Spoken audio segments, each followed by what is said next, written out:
Hello everybody, Captain Marty Brill here. It is Monday, January the 5th. Thanks for taking some time out of your day to find us, listen to what we have to share. Got a little bit of news in the fishing report for it to be in the middle of winter. A lot of action offshore. Most of that was on Friday. I'll be back to fill you in on all the details in just a second, so stay right where you're at. Hey y'all, Captain Marty here. And when I was looking for a top quality mower, I went to the best. And the best is A&W Sales in Pinetown. Now at A&W Sales, they carry top quality brands like the Bad Boy zero-turn mowers, of which I own one now for 15 years. American-made, heavy-duty machines built to handle anything from backyard touch-ups to commercial jobs. They've proudly sold and serviced Bad Boy mowers for over 15 years. How about if you're in need of a trailer? A&W Sales carries the full line of Big Tex trailers, the best-selling trailer brand in the entire nation. Visit them in-store or online at awsalesnc.com, where tough equipment meets trusted service. Let's be real. No one wants to deal with nasty varmints like mice, roaches, creepy crawlies, and critters. Leave that work to the experts at Outer Banks Pest Control. Outer Banks Pest Control is the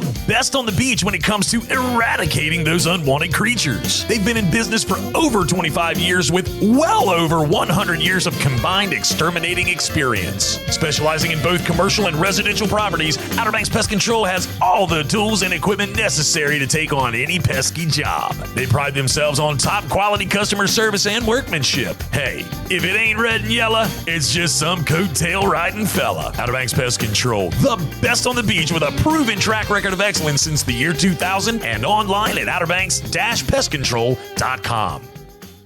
So you will find out that most of today's report will be concerning the offshore action. The bluefin tuna season is on. This is a little bit of a gold rush. I'll get into the details of that, why I say that. But the season is now open. The quotas have not been met. So there are people fishing recreationally for these tuna, and there are people fishing commercially for these tuna. Some of those commercial fishermen do this for a living 365 days out of the year, and they are out there with all the proper safety gear and everything they need, and they're trying to catch that one big tuna that is going to be worth something. But the gold rush mentality is a whole bunch of folks that are going out to catch a tuna that don't do it on a regular basis, are hoping to catch one to sell. And I see a lot of smaller boats, things like that, and I do hope everybody will be careful. And that bar around Oregon Inlet and Hatteras Inlet, those bars, the passages from the Sound into the ocean can be really treacherous this time of year. And more than that, they can change a lot from the time you go out in the morning to the time you come back in the evening. So it is a lot of folks looking. Another reason it's so popular is a lot of these bluefin tuna are close to the beach, so it's not a long run. You know, let's say a west or southwest wind or even a northwest wind, you could fish for them within 4 or 5 miles of the beach, no problem. Where it would be really, really rough out in the Gulf Stream, which is the other place that they hang out. It just depends. The fishing was really good for them on Friday. I did not see any giants, but I did see quite a few 200-pounders and some smaller fish. And we had some boats that were looking for the bluefin tuna and stumbled into some blackfin tuna. That was a nice bonus. Get 7 or 8 blackfin tunas, so you got some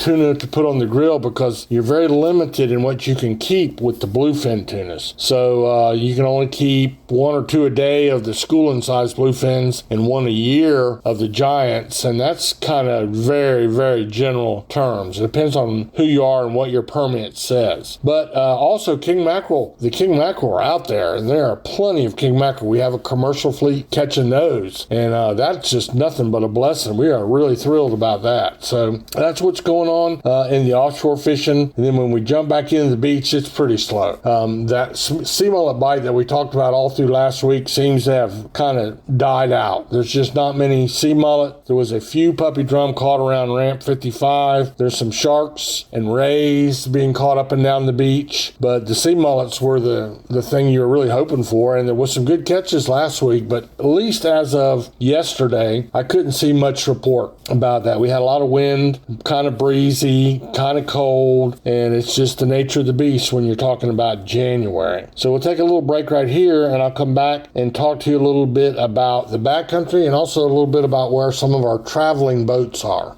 Ahoy there, folks. Captain Edward Lee here, and I want to invite you aboard the Miss Oregon Inlet 2. She's a modern 60-foot headboat outfitted with the latest top-quality safety and fishing equipment. And it ain't just about fishing. Keep your eyes peeled for dolphins, turtles, and all that beautiful Outer Banks scenery. Miss Oregon Inlet 2 is available for private charters, including bachelor and bachelorette parties, corporate retreats, and family reunions. So ditch the beach for a bit and set sail with the Miss Oregon Inlet 2. There is still a trout bite going on. To call it a bite is maybe a little bit optimistic. The trout are there. If you know you're playing, you're on your A game, you got some. It's really more of a higher level, right? A higher skill level required right now to catch the trout. There is a lot less places to catch them. I mean, you may remember back in September we had them back of Hatteras Island all summer long. We had them south of Wanchese. We had them over here in Hyde County in numerous locations. We had them all the way up in Kitty Hawk. So that's not the way it is right now. You got to find a couple of these places where they're wintering. You got to approach them a different way with a different bait. It's a lot more to it. It's probably not going to be too satisfactory for the average trout fisherman, and I'm not saying you shouldn't try. I just want you to know what to expect. And if you're going to be out in the Sound trout fishing in your boat this time of year, you also would be foolish to go out there without the proper safety gear, a good float plan filed, and some good cold weather gear to go with you. An EPIRB would be a must. So anyway, that's something to think about on the trout. It's just what it is, but we're still catching them, and some of them are nice fatties too. Really, really nice speckled trout. And I mentioned I'd talk a little bit about our traveling boats. You know, most of the premier sport fishing fleet in the world is centered out of North Carolina. These custom-built boats, which were once built in charter boat captains' backyards, have morphed into some of the finest sport fishing yachts in the world. The demand is great. There's a 2 or 3 year waiting list to even get a boat built, and once you get on the list, then it's a 2-year build most of the time, and it's going to cost you multiple $1 million and sometimes way up there depending on how big a boat you get. However, the people that can afford to do it and want to travel, these are the finest sport fishing machines in the world, and they're built to live aboard.